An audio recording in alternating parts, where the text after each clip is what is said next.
Kalau imam dalam salat salah membaca surah Al-Fatihah, apakah perlu kita aminkan? Mohon penjelasan. Ustaz, subhanallah. Enggak apa-apa, ini saya jawab saja karena agak penting bahasanya. Kalau imam salah, pertama sebelum diaminkan, dibetulkan dulu. Imam salah itu punya dua cara salahnya. Ada 3 tanggung jawab yang besar yang kita pasti persiapkan. Satu, kalau imam akan dijadikan sebagai imam, maka angkatlah imam yang benar, bukan imam yang salah. Satu dulu ya. Karena itu ada kualifikasi imam. DKM perlu membentuk siapa yang layak jadi imam, paham fikih imamnya, tahu kalimat yang dibaca, dan seterusnya. Itu yang pertama.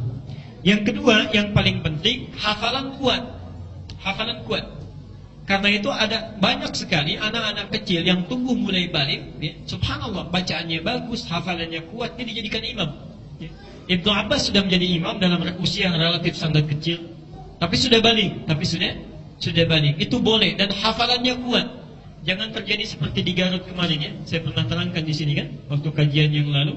Jadi ada seorang, ini Pak, tolong ya, ini wasiat dari saya ini. Wasiat itu bukan mau meninggal, wasiat itu pesan yang sangat kuat maksudnya, ya. Nah, tolong antum perbanyak hafalan Quran, karena antum ini imam di rumah tangga. Bagaimana bisa jadi imam kalau bacaan sholatnya tidak baik? Muncul kejadian kemarin saat di Garut, anak ini sebelum menikah itu cuma hafal qul huwallahu aja, gak mau rajin baca Quran. Setiap hari qul huwallahu ahad, setiap hari qul huwallahu ahad. Subhanallah, tiba satu masa menikah dengan anak seseorang, mertuanya, ibu mertua minta diimami.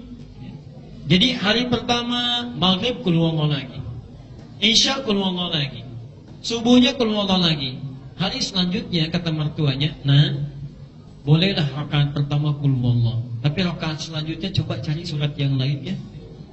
Baik, karena ibu mertua sudah minta, dia iyakan aja, padahal di hatinya berat itu. Begitu mau sholat, sudah maghrib siap, rakaat pertama qul huwallahu, ibunya pun gak apa-apa. Begitu bangkit rakaat kedua, lama begini. Dikira ibunya, subhanallah, ini sedang cari ayat. Sudah agak lama, nengok ke belakang, ma boleh gak qul huwallahu lagi?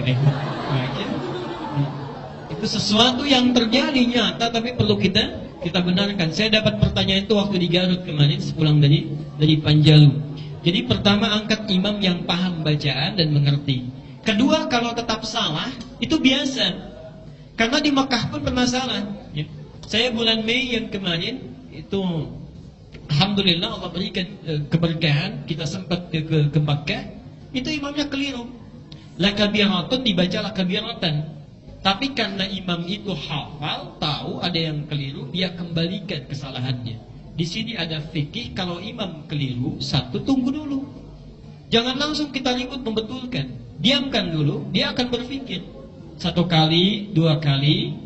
Yang ketiga, ini sunnahnya, di belakang imam, itu orang-orang yang memang paham Quran.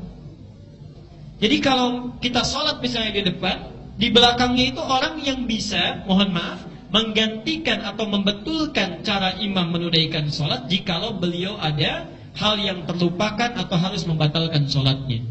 Jadi kalau misalnya lupa, mohon maaf sebelumnya, la yukallifullahu nafsan inda wus'aha laha maktasabat. Misal, kan keliru ya? Nah, yang membetulkan itu cukup yang di belakangnya saja. Laha maktasabat. Tunggu sebentar. Kalau dia nggak ralat, bisa teruskan, betulkan. Laha maktasabat. Baru kemudian dibetulkan oleh yang belakangnya, diralat oleh imamnya. Jadi kalau kita tidak paham fikih ini yang sana nyahut, yang sini nyahut, di belakang ikut betulkan. Jadi suara jadi rame ya, dan konsentrasi sholat jadi terpecah. Nah, kalau salah dia dalam gerakan, kalau bacaan cukup dengan langsung betulkan bacaan. Kalau salah dalam gerakan bisa diucapkan subhanallah untuk isyarat. Subhanallah, paham itu. Nah sekarang ada kasus, ini imam salah baca Al-Fatihah. Ini kemungkinan salahnya mungkin di makhraj ya. Kalau lupa, ini agak sulit kayaknya. Bagaimana seorang imam bisa salah baca Al-Fatihah? Salah itu artinya, mohon maaf, dibaca misalnya Bismillah langsung ke Ar-Rahmanir-Rahim, hamdalahnya terlewat. Ya, kalau itu kan fatal ya. Tidak, rasanya sulit ada imam salah baca ini. Yang pertama, kalau salah begitu tinggal ingatkan.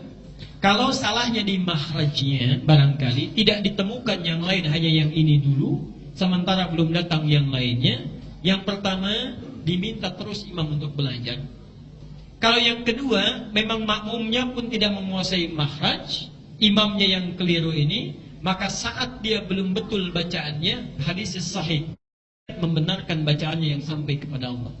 Kalau posisi makmum belum ada yang benar. Tapi kalau ada makmum yang lebih daripada imam, maka wajib dia yang harus mengambil tanggung jawab untuk jadi imam. Jelas ya?